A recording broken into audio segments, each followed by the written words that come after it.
Tour de France winner in the studio, 8-time Olympic medalist in the studio. Such an honor for us. Thank you very much. Yeah, Thank 5 you. gold. 5 gold. Yeah. 5 golds from Okay. Olympics, yeah. Sir. Sir Bradley Wiggins, welcome. Thank you. Wow, what a day. No, thank you for having me. Yeah, we enjoy. Thank you for coming. Is it your first time in It Slovakia? is, yes. So, first impression? So far, I mean, we just crossed the border 20 minutes ago. So, but what I've seen so far, it looks great. You know? Not that different. What a nice guys. No, it's great. Everyone speaks English, which is good. Yeah, it's perfect. But weather's we good. have translator. Yeah. Yeah. Okay. It's our colleague. Matúš Kvás je perfektný chalan a on je človek a hlavný organizátor perfektných pretekov, ktoré sa volajú Faster than a Train. Už 4. ročník. A bol 0. v roku 22. To si ja pamätám. Áno, presne tak. A začínali tak, že najskôr to bolo tak, že ste mali malé tie pelotóny, však, a málo ľudí, a teraz už je to veľké, nielen také osobnosti ako Peťa Vlhová a bratia Veličovci, ale tento rok aj Sir Bradley Wiggins. Presne tak, ako nikdy by nám nenapadlo, že z takého mini podujatia, kde sa pár bláznov pretekalo s vlakom, tak bude vlastne už v sobotu na štarte pretekov stať víťaz Tour de France. 400 crazy people competing with the train. I'm just curious, what was your first reaction after guys call you or contact you, faster than a train? Yeah. My first reaction was we have no chance. Like Yeah. is it kind of prank or something? No. I mean, there must be. People keep asking me, what is this race you're doing? And I just assume that the train goes the longer way, and it's about the same time on the train as it is to ride directly on the bike. Is that right? No, Or is it actually, both? the Okay. train has so many stops Oh, I along see. the way. There has to be a catch. Yeah. As to how we have a chance of beating him. Yeah. And the average speed of a train is about 31 Okay. kilometers per hour. So we will go about And that 33.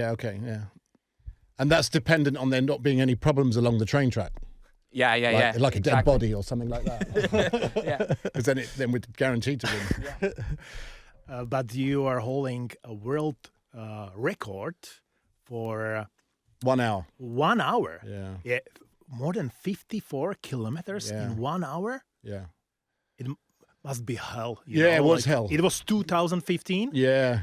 And what was all about, and what So crossed your mind? it's a historical record. Yeah. And it goes right back to Fausto Coppi, Eddie Merckx, all the big names have done it. And it's always something I wanted to have a go at. And so I did it in London on the Olympic Velodrome. And we had control of the building. There was 5,000 people watching. It was pay-per-view on Sky TV. So 1.2 million people watched it. Wow. And it was one of the hardest things I've ever done mentally, because it's 250 meters round. So the record is 225 laps. So you start and you just go round and round and round. Yeah. And it, we had the building at 26 degrees temperature because it's the optimal temperature to go through the air fast. But when you put 5,000 people in, it went up to 36. So the last 10 minutes, I was dead. And it was a great day. So I'm taking back my previous question about the competing with the train. It's kind of but I'm relaxing, for you. No, not anymore. This was 10 years ago. Don't forget. Okay. Okay. So let's back in time to Tour de France 2012. Yeah. It was with our Peter Sagan. Of course, yeah. It was first. I think it was Tour de France his first of his green jerseys. Yeah. First time. And that he had short hair. He wasn't as loud. He was just quiet, little Peter. And I used to talk to him some days and say, "Hey, Pete, how you going?" And not bad.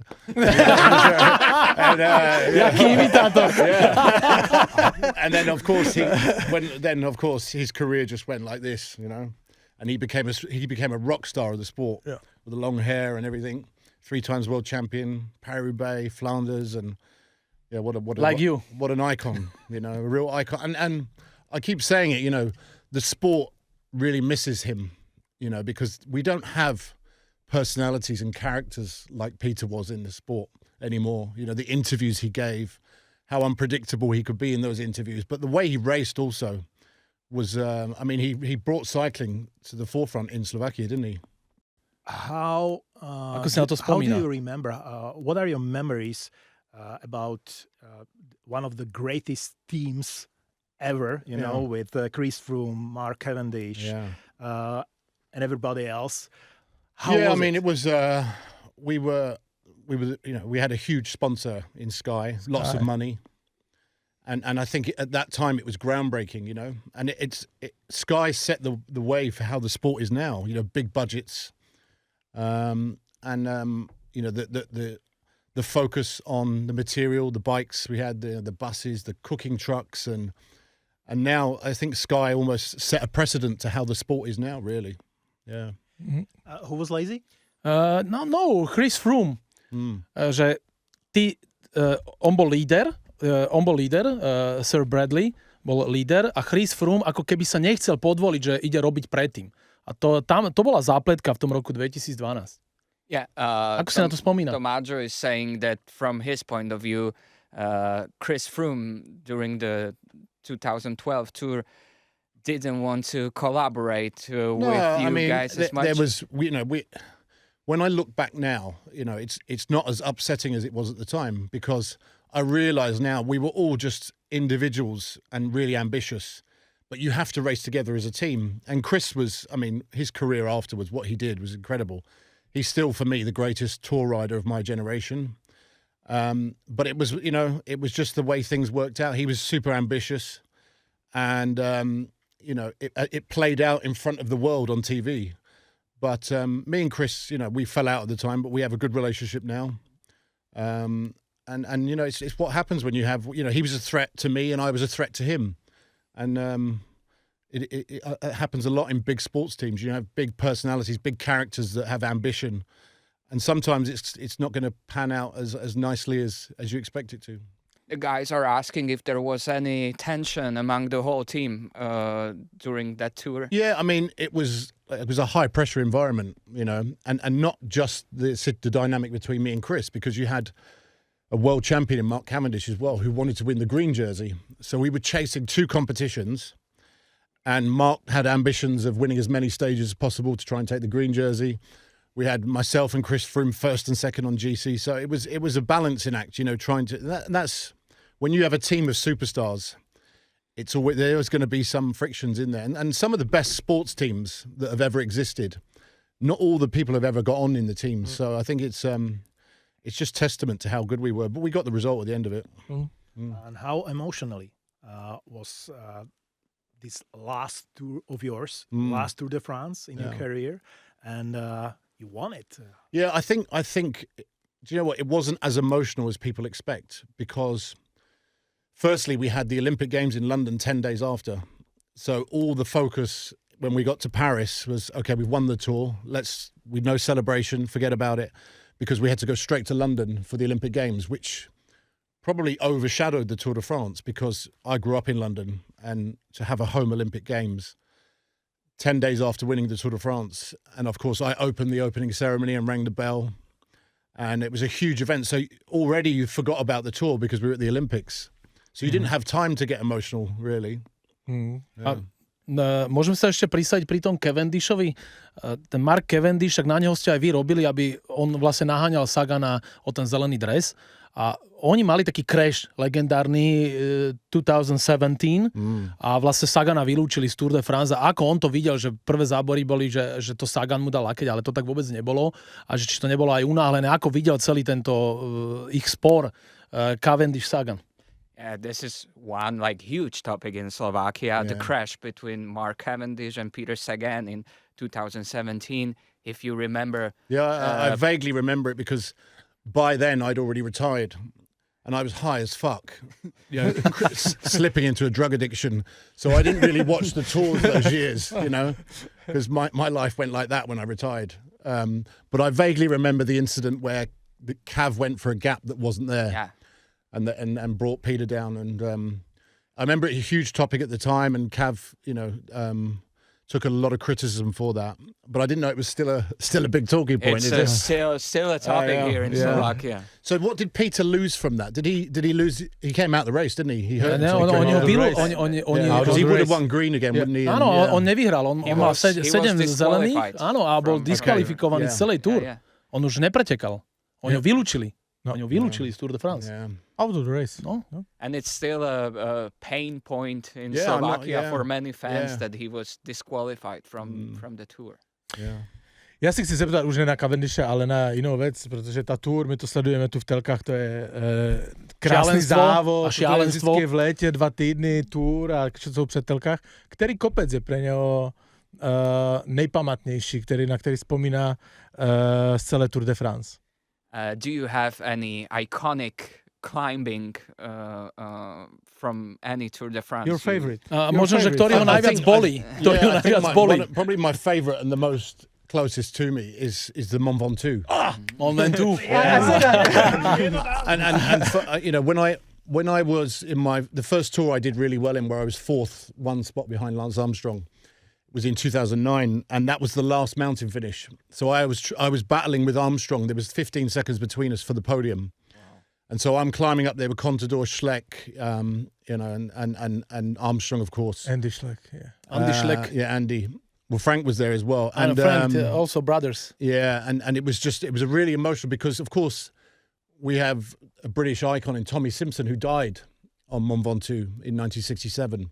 Yeah. So, and when he was climbing up there, he was in 5th place as well, climbing that day, trying to win the Tour de France. To lose his life on that climb, to every British cyclist, it's quite a special place. So for me to be able to try and attempt to do what Tommy Simpson did, and the thought of losing your life doing it was, so that climb is for me iconic. But it's a brutal mountain. Brutal. Yeah, I mean, I was there last year with a car, and my car said, fuck this. But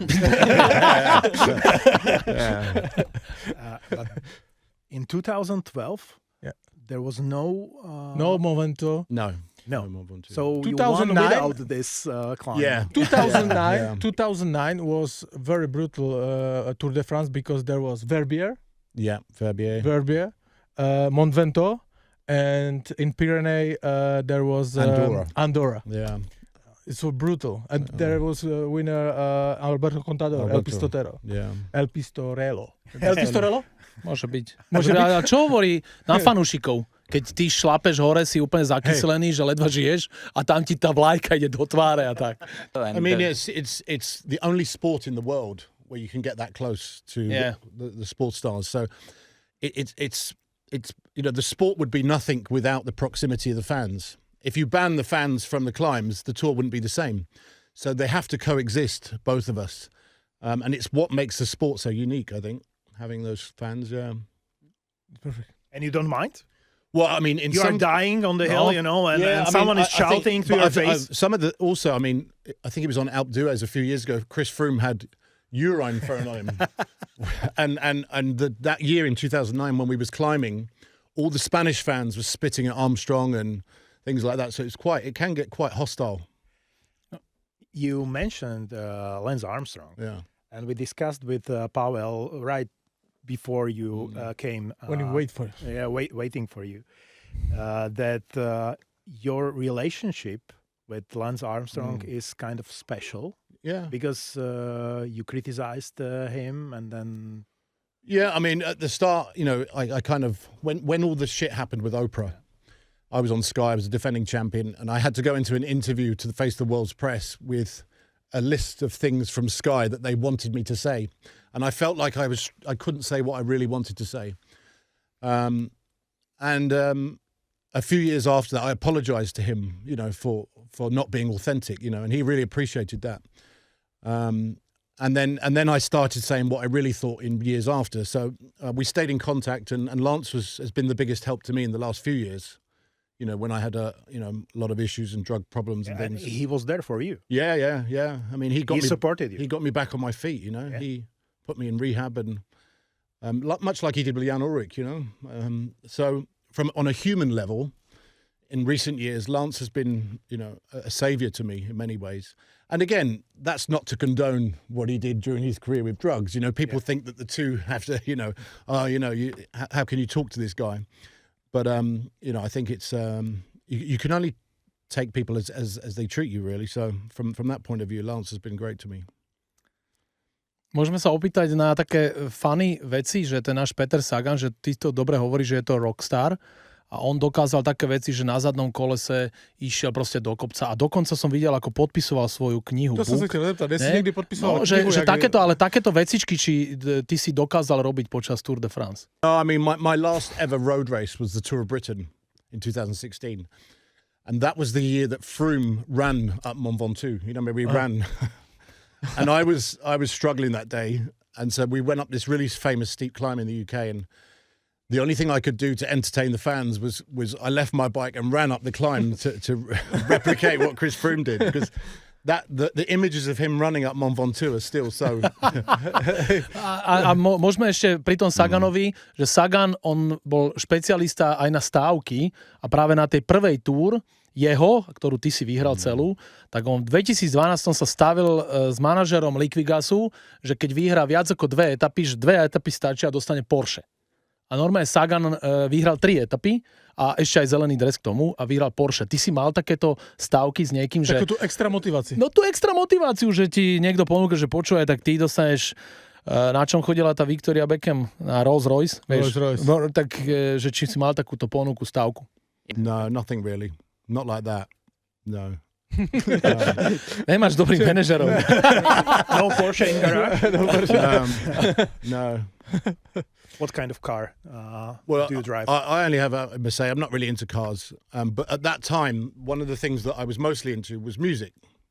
So I used to collect guitars. So I had guitars from the 50s and 60s, Gibsons, and Fenders and things. And so when I won the Tour de France, I was quite friendly with lots of famous musicians. I don't know if you know Paul Weller. Yeah. From the Jam and the Style Council. So I played on stage with Paul Weller. Yeah. In December of 2012, we played That's Entertainment, which is a Jam song. And they invited me on and we played and everyone was roaring because I was quite famous then. And after the Stone Roses formed that year as well, in 2012, it was the year they came back together. And John Squire, who's the guitarist...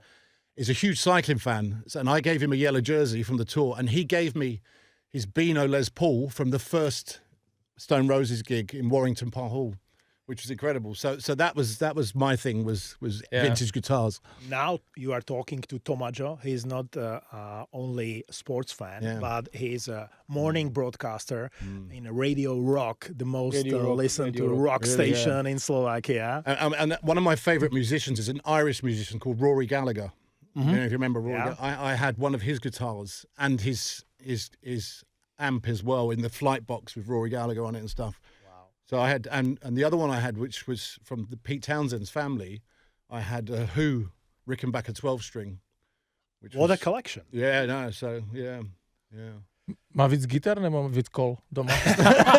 do you have more bikes or bicycles, bikes or I mean, guitars? I had a huge collection of bikes and jerseys and things. I used to collect jerseys as well from various tour winners and things. So I had Fausto Coppi's yellow jersey from 1952, and so many others. Yeah. And you are team. Just quick question: you are team Pogačar or you are team Vingegaard?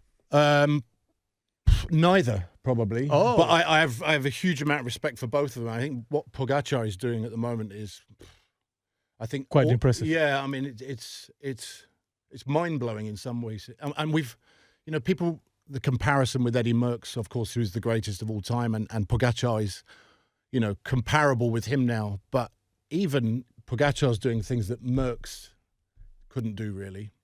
I mean, it's to watch him win Flanders the way he has the last 2 years, and to get second at Paris-Roubaix, and it's quite something, yeah. And I'm sure we'll see him win his 5th Tour this year. So yeah. So Vingegaard have any chance? I mean, who would bet against Pogačar? Yeah. And we like to think Vingegaard has a chance, but come on. Okay. I mean, it's just we're witnessing. Okay. A unique talent. Someone told me that your career started by accident with unlucky accident. You break your bone or something. Yeah, You were 12. Yeah. And then you got some money from insurance company, or Yeah, and I bought a bike. okay, and you gave some money to your mother, Yeah. and then you split. The second part was for a bought bike. Yeah. So the first racing bike of your career Came from an accident. in age 12. at age 12. Yeah. Okay, good investment. Do you still have this bicycle? No. But my father was a professional cyclist as well. Okay. So, but he left home when I was 1, so I never knew my dad. So it was for me to try and emulate him and follow in his footsteps was the closest I could get to him. Yeah. So 1 year later, after Tour de France and Olympic gold, Queen Elizabeth, Yeah. and everything about your title, your honor, you are sir now. How do you remember this moment in your life? Yeah, I mean, it was. I'd met her a few times before because when I won Olympics in Athens, I got given an MBE, so you get the first one, and then I won 2 golds in Beijing, so I got OBE, so I had another one. To taká postupka. And then of course after CBE, there's no way you can go. You have to go to night. Yeah. So I won. I knew it was coming, and I mean, it was great. It's to be knighted and have that in front of your name is quite special, really. But also at the same time, it doesn't elevate me in society, because of where I come from. It's normally bestowed upon people that have come from wealth and things. We heard that you didn't attend the ceremony afterwards, like after party. You went for a training. Yeah, probably. Okay. No. So the main topic, Arsenal. Yeah. Liverpool. Liverpool, a on nám No, you ukázal are- tetiu, že má Liverpool. You are a Liverpool fan. Yeah. But Arsenal is a good topic. Yeah, I mean, yeah, why not? A já jsem četl, že všetci Áno. tam, kde vyrostal, že všetci fandili Tottenhamu a a on, preto ty si Arsenal. že on naschvál, proti tomu No tak začal povedz. fandit Arsenal. Toto je na síti, No. chápeš? A No. toto je novinka. There are rumors about you even in Slovakia, and the guys read that where you coming from, Yeah. all the people are cheering for Yeah, Tottenham. so where I grew up, everyone was either Arsenal or Tottenham or Queen's Park Rangers. Okay. But my hero when I was a child was John Barnes, who played for Liverpool. Yeah. And he was magic in the late 80s, early 90s. So I always loved John Barnes. And so I became a Liverpool fan. And it was around the time in 89 when Arsenal beat Liverpool in the last game of the season. Michael Thomas scored the last goal and, they won the league. But where I lived, it was a big Arsenal, Tottenham area. But all my friends supported Tottenham. So I used to go and watch Tottenham every Saturday as a Liverpool fan. and this time Paul Gascoigne was playing for Tottenham. Oh, okay. Yeah, Gary Lineker. It was quite a, yeah. So you are a Liverpool fan. So what do you say to Arne Slot kicking out? I mean, it was a bit sudden, and considering he won the league last year, it didn't give him much kudos to keep his job. But the way the second half of this season went, it was such a downgrade from last season. I think I don't think he lost the fans, and I think at Liverpool the expectations are so high, especially after Klopp. Yeah. I mean, he set such a precedent, Klopp. And the football under Klopp was so high pressing, so energetic, rock and roll football, and so it went slowly away from that under Arne Slot. And I think I think the change was necessary, but it was a bit brutal to win the league and then lose your job. Yeah. But I also think some of the big players may have had an impact. Certainly Mohamed Salah's statement on the last day of the season and his unhappiness within the team probably put the last nail in the coffin for Slot. Ja len dodám, že prvá vec, ktorú sa Bradley opýtal, keď sme ho zobrali na letisku, bola, či poznáme Martina Škrtela. Takže je to sme sa určite bavili, veľký že fanúšik. áno, že Martin Škrtel a mu to vysvetlí ešte raz, že Martin Škrtel býva v Bratislave, ale on je v manažmente Spartaku Trnava a Trnava versus Slovan, že to je ako, Ale čo myslím, že dáme. Martin Škrtel byli v Trenčíne, ale nechci ti nič říkať. Áno, ale on z Trenčína išiel do Ruska a potom sa obkúlko v léte a on povedal, že on bude hrávať len za Trnavu. Čiže že on keď príde sem do Bratislavy, tak stále sú tie spory. Aj toto treba Sirovi, Bradley Wigginsovi povedať. Povedz mu, to je dôležité. Dobre? I was saying to the guys that when we were going from Vienna airport to Bratislava, you immediately recognized Martin Škrtel, who played for Liverpool, and we are all really proud of him in such a small country. He's a real big legend in Liverpool. Club legend, you know, and they have such admiration for him and the way he played and his toughness, you know. And even in those years, Liverpool weren't that successful when Skrtel played there, but the people think so highly of him, which is really good. Sure. Áno. We are curious about your journalist career. You know, you came back to tour as a reporter on the motorbike. How do you remember this? Yeah, I mean, that was, I enjoyed it, but my life was in disarray. So when I was on the bike, you know, I was smoking and drinking and, you know, like... But we loved it. Yeah, I know, because I was kind of just like, you know... Yeah, it was like an escapism for me. But then when I stepped off the bike, I would be out drinking all night, and then I would get on the bike drunk, fall asleep on the bike, and then they would wake me up to go live, and then I'd be all manic, you know. I was like Charlie Sheen. Rockstar. I was like Charlie Sheen, you know. So it wasn't healthy for me. So I had to stop that and go and sort myself out for a few years. But yeah, I mean, you know, It was a good experience, yeah? yeah, it was like car crash TV, you know. I could say whatever I wanted, you know. And I was right in the peloton, you know. Making jokes. Yeah, no, but it was good. Srandoval, Áno, with guys, jasné. Jak jel na té motorce a jeli tam ti makali na tom Mont Vento nebo na ty kopce, tak robil s nima žartíky? Nebo jako se jim s nima soucítil, nebo tam nich popichoval a ty to nedáš. and it gave me an appreciation of just how hard it is. Seeing them up close, you know, I remember just how hard the sport is, and you know, yeah, just. Now we are going to the northern part of Slovakia. It's really interesting. Is it? Place? Yeah. Kind of funny people, you know. You were telling me it's more signs of the old communist sort of areas. Yeah. But okay. you will appreciate hospitality. Yeah. And food, drinks. Lot of fun. We were going to go to Peter's house up there, but he's in Italy, so he's in Italy. Rovno presne Bradley sa ako na ďalšiu osobu pýtal na Petra Sagana, tak sme zisťovali, že či sa nachádza niekde poblíž, že by sme sa cestou zastavili v Žiline, ale Peter je v Taliansku, bohužiaľ. V Monaku, ne? Asi bydli, ne? Teraz sú v Taliansku na podujatí. Okay. Áno, ale čo je pre neho dobré, že máš tam Petra Veliča a Peter Velič bol, to málo kto hovorí, všetci len, že Sagan bol 3-krát majster sveta, aj Peter Velič bol 3-krát majster sveta v časovke družstiev Omega Pharma Quickstep. A ještě můžeš říct, že jak pojedete na tu Oravu, tak určitě pojedete přes velkoměsto Žilina, a to se nevysmívám, tam odsaď je moje žena, a nad Žilinou je taky obrovský dom s takovou velkou zahradou a to je Petra Sagana. No a v tom dome je to Porsche 2012. Yeah, he was a really good bike rider, yeah.